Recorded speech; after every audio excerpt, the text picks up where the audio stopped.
So EPICENTER is a network of 9 free market liberal think tanks from all across Europe. And my role is really to connect these various think tanks that work on economic research questions and have relevance from a pan-European perspective. So we create a lot of indices, whether it's about the Nanny State Index or the Sharing Economy Index or the Populism Index, where we can compare the different either regulatory frameworks of the EU 28 countries, or where we have various legislative issues to discuss from the European Commission or the European Parliament.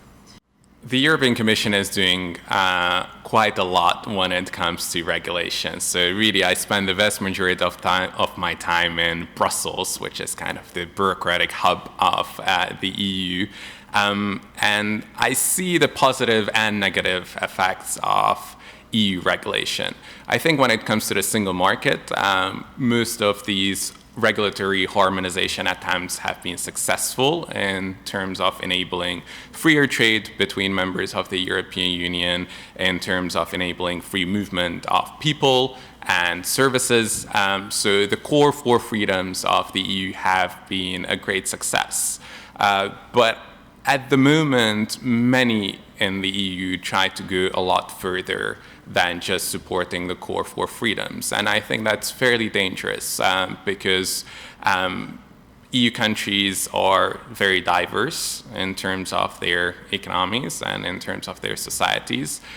So if we try to push for too much harmonization, whether it's tax harmonization or whether it's other kind of regulatory harmonization, I think a lot of the citizens of European countries will feel frustrated if their countries and their economies become more uncompetitive as a result of these new regulations. So I think the core 4 freedoms of the EU are crucial, and we have to work on deepening and enabling more of them, but we have to be incredibly careful about introducing new policy areas and new sets of regulation where there isn't a consensus among the EU member states at the moment. It really depends on my mood, how I wake up in the morning, how optimistic I am about this question. I have to admit that at the moment, I don't see many liberalizing tendencies in the United Kingdom. So it means if the UK is introducing anti-competitive measures like supporting their own industry with state subsidies or massively restricting the freedom of movement, it's going to lead to a less competitive UK economy. And that might encourage other EU member states to adopt similar measures because people in Poland or Hungary might feel frustrated that their certain companies might go bankrupt, and they feel that if the UK government can support those companies with state subsidies outside of the EU, why can't you do that within the EU? So I think overall that would lead to a less competitive economy.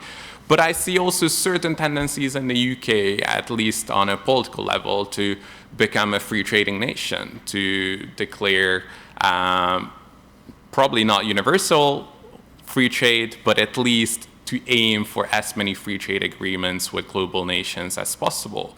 And if those free trade agreements are going to be less restrictive in their scope than the free trade agreements that the European Commission usually conducts with other third parties, then I think that would be a very positive step because it would really encourage the EU Commission to do more free trade with third parties and not just focus on the single market, but really try to encourage global trade as the UK is now proposing. So it really depends where the UK is going to head in the next 2-3 years.